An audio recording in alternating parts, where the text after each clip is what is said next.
Does God love me? Yeah, God loves you. Then that's all that matters. Ladies and gentlemen, that is what we call a mic drop statement. Like, people are always talking about God's love.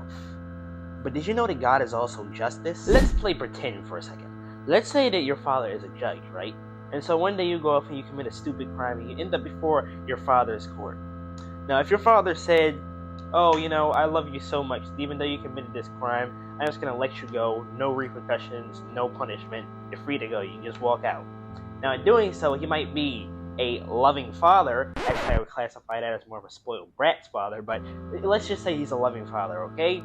But is he a fair judge? The law says that if you commit a crime, you pay the penalty. Now, if your father, even though you committed a crime, lets you off from that penalty that you deserve for what you did, he's not a fair judge because he's putting his love for you over the law. Now, in him dealing out the penalty that you so rightly deserve, it doesn't mean that he doesn't love you. It just means that he's a fair judge.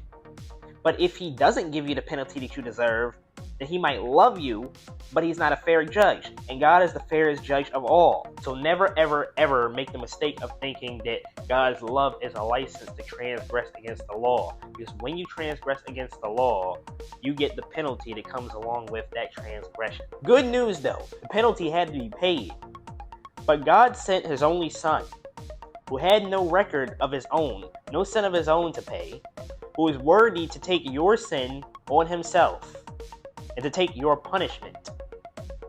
Therefore, you have a chance of redemption. Now, if you don't accept it, then you're responsible for your own sin. But you can never say that God doesn't love you because he gave you more than a fair chance.